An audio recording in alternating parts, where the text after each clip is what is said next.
I love to find inexpensive but quality made guitars and use them as a modding platform. Some would say the Harley Benton guitars are quality guitars. Some would argue that they are not. I see people say they're junk, they're crap, I shouldn't be buying them, and so on. I would say do not just assume they are junk or crap and pick one up for yourself and try it. You'll really be surprised. If you like this video, click like, subscribe, and notify.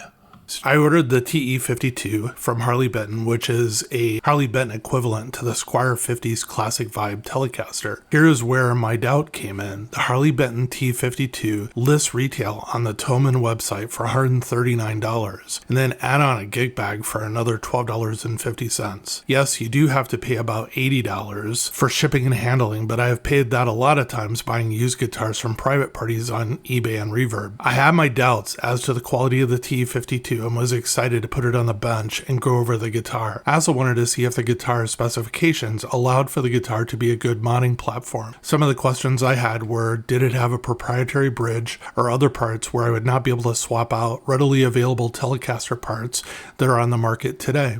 I figured for a guitar at this price point, I would want to replace the bridge, saddles, pickups, and electronics. After ordering the guitar showed up around a week later. There's nothing you need to do with importation or anything out of the ordinary. You just order the guitar and pay for it, and it shows up a week later. A little about the guitar. The body is made of American ash, and the neck and fretboard are made of Canadian maple.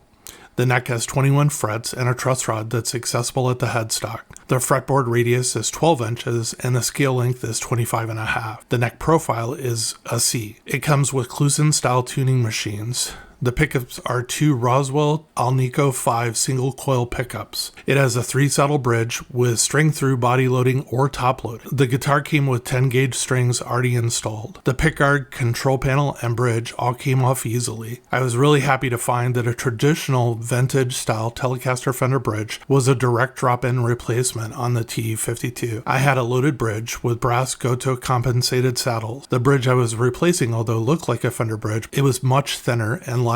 I recorded the TE-52 prior to making the modifications and will include at the end of the video the audio recordings compared to the upgraded version of the TE-52 recordings as well. The pickups and control panel I installed were both from Tone Rider pickups. The pickups are their hot classics, and the wiring harness is a modern Telecaster wiring harness with a 0.22 UF microfarad cap instead of a 0.047 microfarad cap, and is made up of two CTS 250K pots, an Oak Grigsby 3-way switch, a Switchcraft mono input jack, and our 0.22 microfarad cap. Here is my view of the TE-52. The tuners are fine and functional. My one complaint is the hole that's in the slot is not deep enough as the typical Kluson is, and it sometimes makes it difficult to insert a string into it and keep it inserted while winding, especially with the very small high E string. The neck is straight and has a satin finish. I like the look of the neck. They describe the finish as caramelized. The frets are typical for a guitar in the $200 to $500 range, meaning there is fret rock at least 3 to 5 locations on the fretboard. The edges of the frets are not terrible, but they're also not great. It could use some filing up and down the fretboard on the sides and the top. All in all, the neck is very playable out of the box without buzz, and I did not have to do any adjustments to the neck. The body has great grain, and I like the finish, although it's kind of on the tan or brownish yellow instead of an aged blonde. I cannot see the seams in the wood showing where the wood has been joined. The pickup and control panel cavities are routed well and are clean. Out of the box, the guitar has correct string height and intonation, and the truss rod did not need to be adjusted.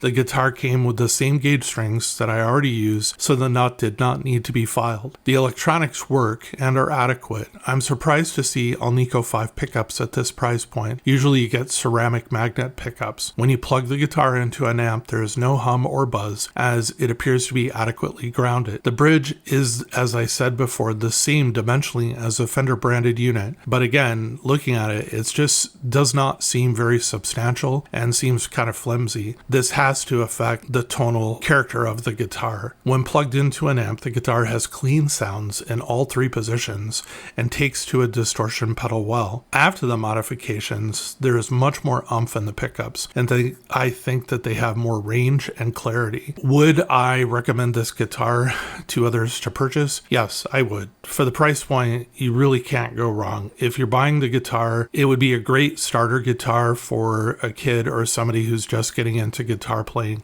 or getting back into guitar playing. It looks like a Telecaster, sounds like a Telecaster, and actually feels like a Telecaster with the high price. It's considerably cheaper than a Classic Vibe Squier. I prefer the Classic Vibe Squier. To me, it is a Telecaster and a really good version of it. This is as well. This is, I'd say, an adequate version of a Telecaster. It takes to modifications really well. You can update, as I did, the pickups, the bridge, the wiring, and other parts to it. I did find the only misalignment that I had is when I put a new control plate on it, the screws didn't line up and I had to drill a hole and insert the screw. And other than that, it was a pretty easy guitar to work on, and the results were, I'd say, substantial and worth it.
If you like this video, click like, subscribe, and notify.